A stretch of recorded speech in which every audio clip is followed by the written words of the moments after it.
So now that's everything said and done, let's try this.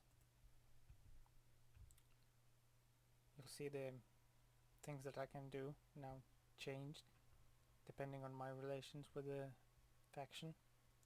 Now they're all pretty much hostile. This town appears to be a ladder town. There are two different types of fortifications in this game. The ones that require ladders to attack, and the others that require siege towers. The ladders one is easier to attack and has lower walls, and the ladders take considerably less time to build, usually several hours, depending on your engineering skill. The siege tower fortifications take a lot longer to siege. Basically, to build a siege tower, it can take even a few days, depending on your engineering skill again. In this case we have engineering skill of 4. It will take 6 hours. So let's do this. There are wars going on. That's good. And now we are ready to assault. I can call a meeting with a city castle commander, but it never really does anything in my experience. You will need to siege it for a very long time before they just surrender. Like you see, they have 99. They have food enough for 99 days. I cannot imagine a situation where you would wait such a long time. Maybe if you're like attacking the last town on the map, I don't know. I prefer to just attack. So let's lead our soldiers.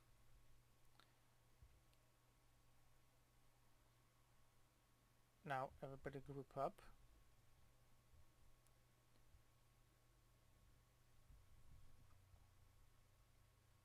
Seems that my sound is... yeah. So I will leave my support characters here.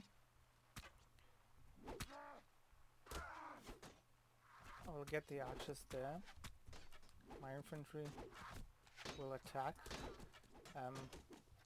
Archers stand closer. Now the cavalry attack.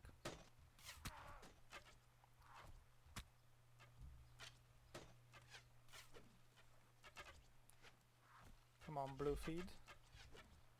The blue feed is the best one, of course. You would like to see blue letters. Let's try to shoot somebody. I'm really out of practice with the crossbow, because I played mostly with throwing weapons. Oh my god. Okay, we have casualties. I don't like that.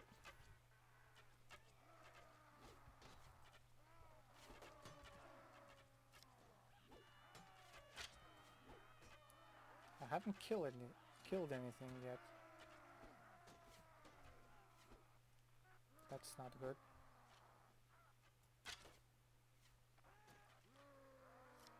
Well, to be fair, my crossbow skill sucks pretty badly. Oh. Hello there. I don't like to see red. That means that my soldiers are dying, which is not good. Come on. Oh yeah, Huskarls go.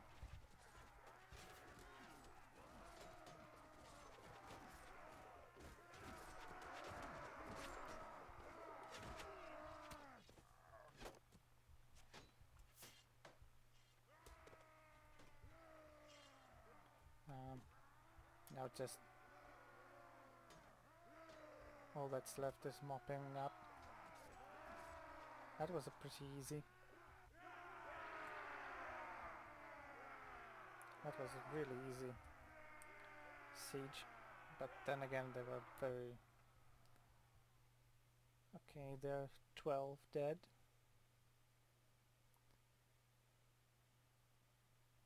12 more than I would have liked. But oh well. We will have to deal with it, I guess. We have just bandits. Okay, I'll take tiger bandits as much as I can. Few step bandits and all the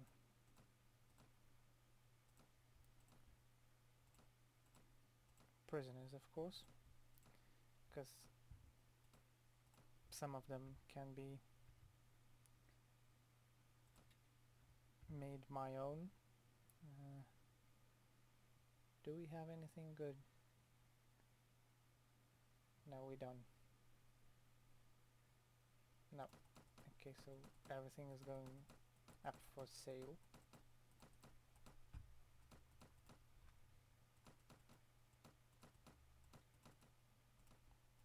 That's enough. And now we have our first city.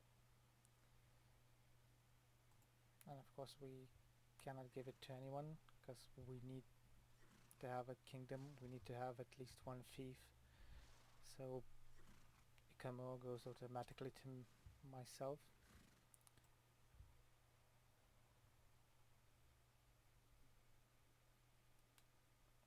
Okay.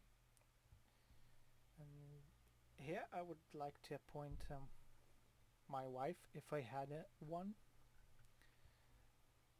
But since I don't have it, I don't have her, so I will have to appoint some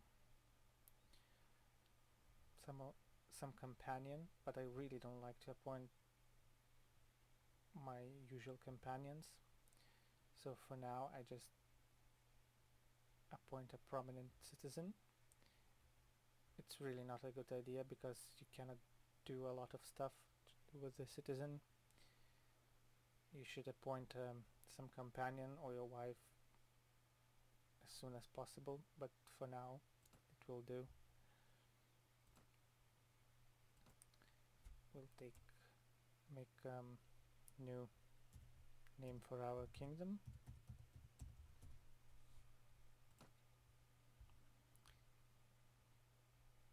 And we'll put some garrison in. Wow, 12 huskarls.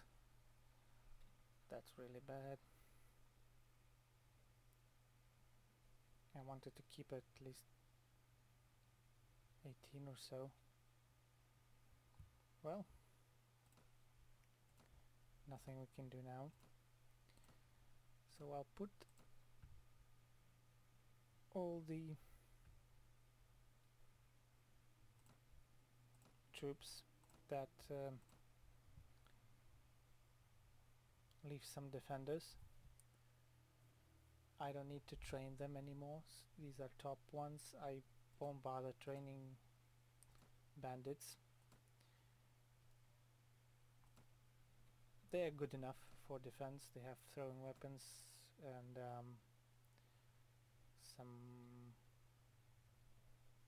bows. They're good enough for now, because the main thing now will be to leave all the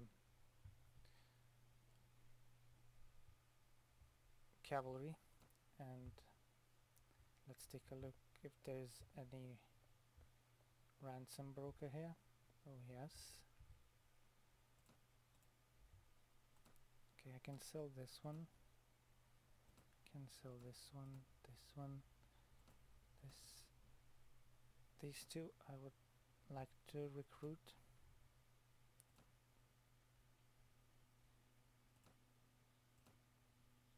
Okay, I'll leave these four. I'll try to recruit them later. And here's another companion which doesn't belong in our regular party, but I will take her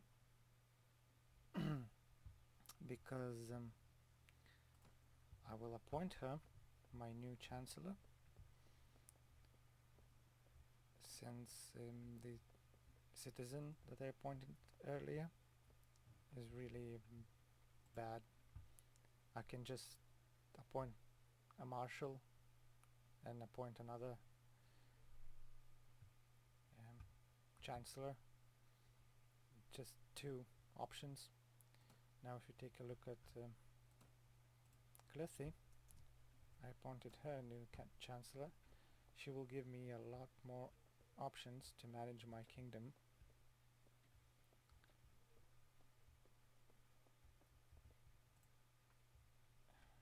Here you are. Now there's nothing to strengthen our kingdom, no quests. I can dispatch emissaries. I can indict some vassal, and he will go away. Basically, if I have a vassal that hates me, I can boot him from my kingdom. I can appoint a marshal. This one is self-explanatory, and I can grant fiefs to my vassals. I don't have any vassals yet. I just have two fiefs, two villages that belong to the Ikamor, to the city that I conquered, and but they do belong to me now, but I can give them to somebody. We will see how it goes. Who joins us later? Maybe I'll give them up. Now sell all the crap.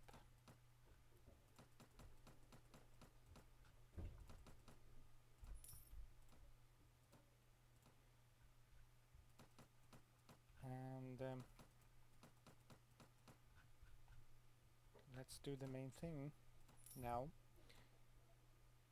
It's to go and collect troops.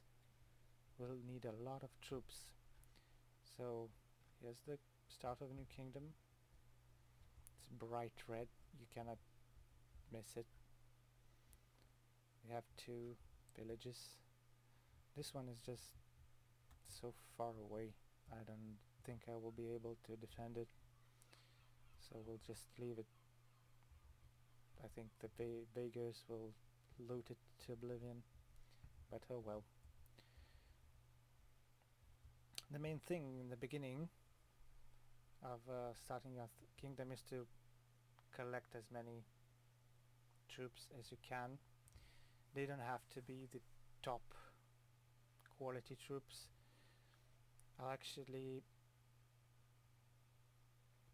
make sure that all my companions have at least few skill points in trainer, so all of them can train, and they all are at level 16.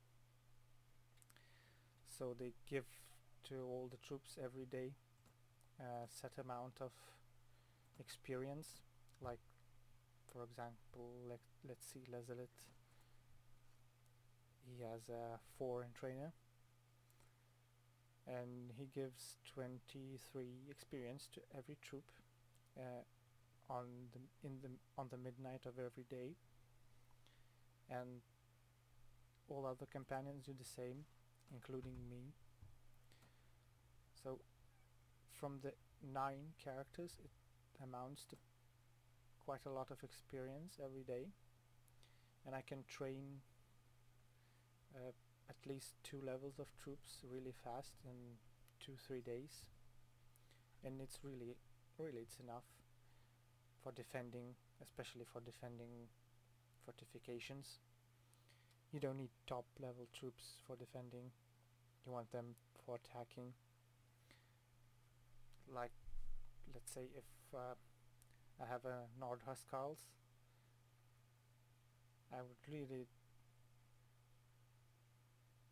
I don't need them for defense. The Nord warriors or even Nord trained footmen would be enough. Trained footman is just 2 levels, I think, from the basic one, Nord recruit, and I can recruit them in large numbers and train them pretty quickly. And that's actually enough. All the other faction troops work pretty much the same. You just want a lot of missile troops. The 3rd level is enough, like 3rd one from the recruit, from the basic one. And you want, like, I don't know, 2-to-1 missile to infantry troops at the ratio of 2-to-1, meaning more missile troops, twice as much as infantry, because what you really need is a handful of troops to defend the choke point, and everyone else should just shoot at the enemy, and you can stop a pretty large force like this. If you have elite warriors defending, those 12 Huskarls could keep the choke point forever, pretty much forever. Then it just won't be, enemy won't be able to pass. So the first thing, I'm really thinking, should I leave all my cavalry behind? I might need to fight some bandits at some point, because there are a lot of bandits around Ikamur. That's actually why this city is usually one of the poorest on the map, because there's always steppe bandit lair that spawns somewhere around it, and it doesn't let caravans and villagers, and the bandits just hunt caravans and villagers and don't let them reach city. That's why city is poor. If you keep on destroying bandit lairs and hunting down larger bandit groups, you can keep it kind of okay, but it requires a lot of effort. I might do this in the beginning, but then I'll just leave it be. Once I get any other city, I'll probably move my capital there and give the city to some other vassal or something like this.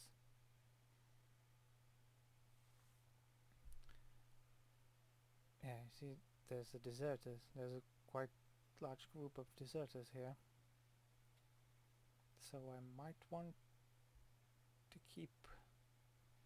I also want more cavalry troops. Well, basically I want more troops, that's it. Oh, first let's try and do this stuff where you can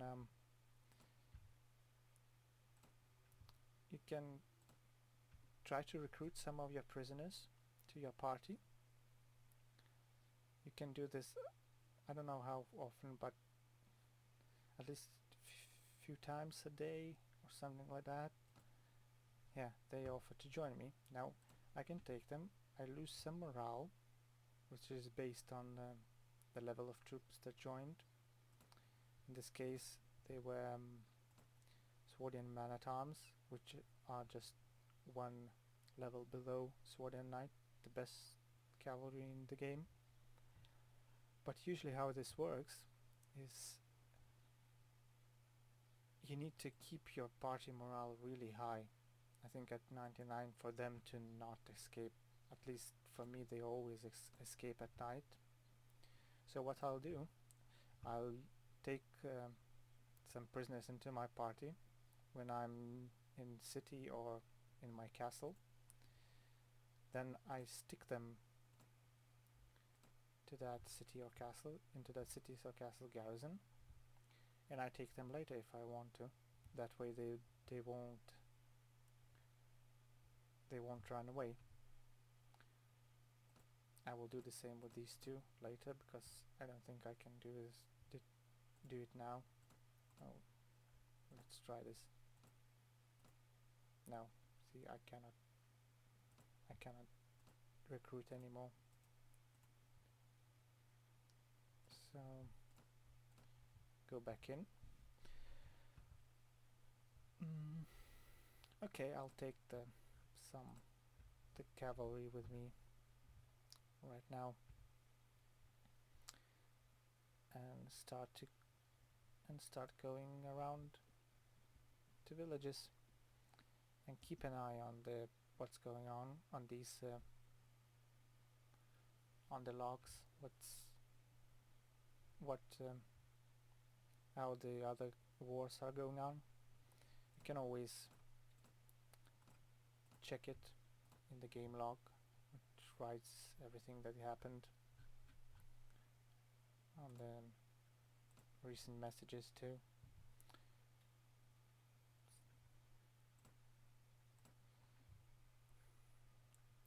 Once the Khajiit and Saranid war ends, the Khajiits will just almost surely immediately attack me, because I'm in the middle of their lands and it's a new kingdom and I still have pretty low right to rule.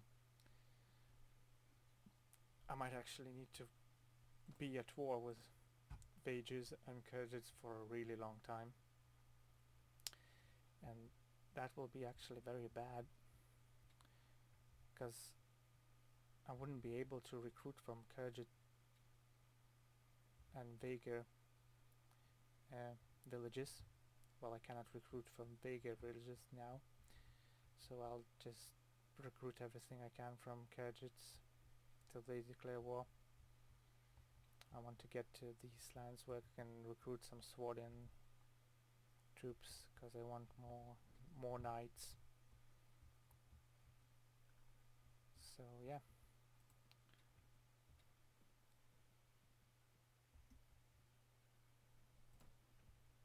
Oh, another thing. These buildings in the villages are really not worth it. The only one building that I suggest you build is a school, because it gives you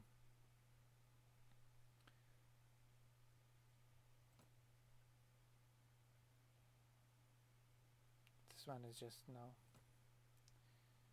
Well, you could build messenger post later. I mean, if you want to be alerted every time someone starts raiding your village, but the only one worth it is this one. It gives +1 loyalty a month to your village, which looks like it's not that much, but if you build it early, you can really build up your relations with that village, and relations with villages are very useful actually, because they let you recruit more and better troops if they have high relations with you. So we have enough money, let's build it. Will take 75 days, a really long time. And I cannot recruit anyone. Oh, they really don't like me. That's why. That's okay.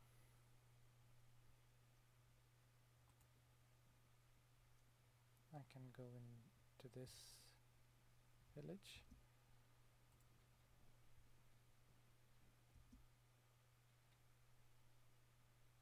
And we have an enemy.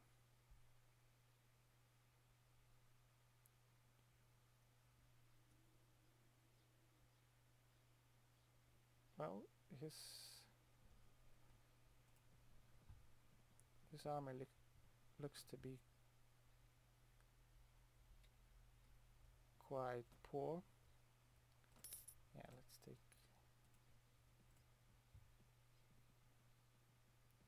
I think I'm gonna attack him. Although he has more men, I have better... my men are better, of a better quality. Oh, it's a battle in a village. Well, that changes few things.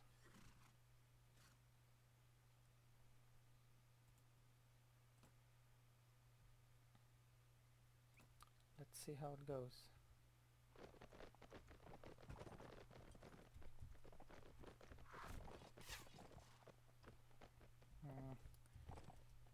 Support, hold this position.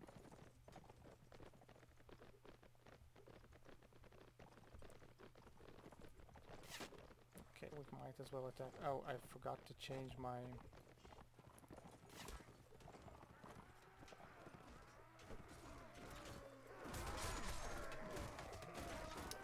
Come on, come on.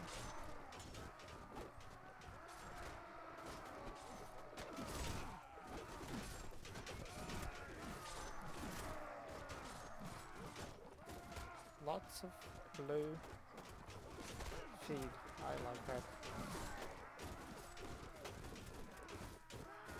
You see, the horse means a lot in these types of encounters, because they just basically serve you as a shield, because enemy usually attacks horses first.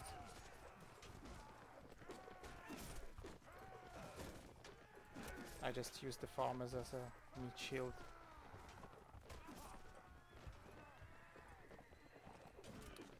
Which is actually their whole purpose in life. Okay, we didn't lose anyone. Now, do I take prisoners or no?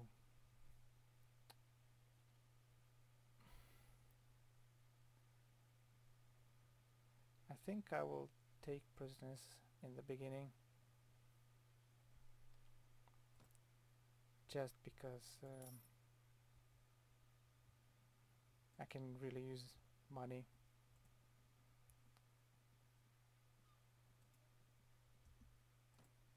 The really annoying thing by fighting in the village while they're raiding a village is that you don't get any prisoners and you don't get any loot. So I try to avoid fighting in villages. Now you see it, one night's training and all of my level 1 troops become level 2 immediately.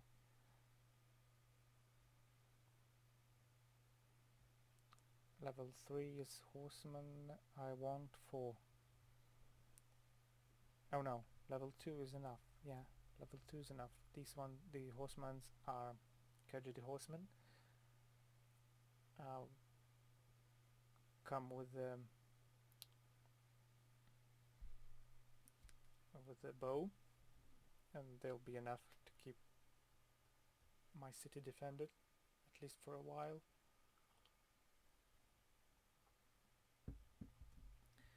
So the Kyrgyz horsemen will be the main thing that I'll take from Kyrgyz villages, I think. And Marnid got a level.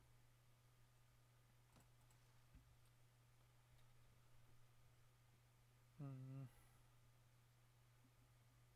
think I want more trainer.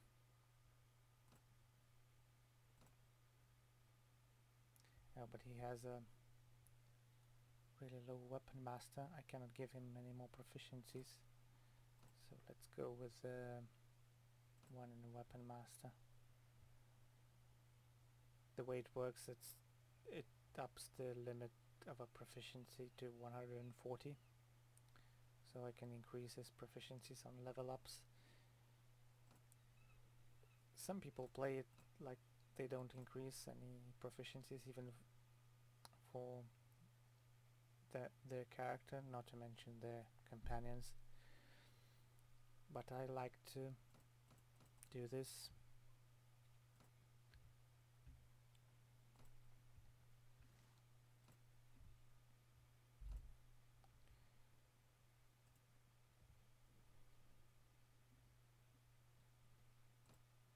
Now yeah, another thing you will need to build in at least one your city, or if you really want to keep the lords that you take prisoner, you need to build a prison tower, otherwise they will escape. If you put them in a city or a village or a castle where there is a prison tower, they won't escape.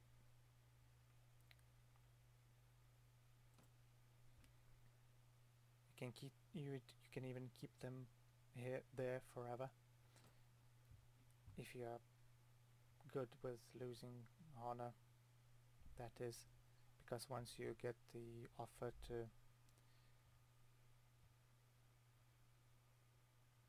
an offer of ransom, if you don't accept it, you'll lose honor. It's one tactic, it's one strategy to play. You can just put everyone you take prisoner into a prison tower, and that way depopulate the whole map of lords, but you will lose honor. And I think there are pretty severe penalties for really low honor, but if you want to play a really bad guy, you can do that.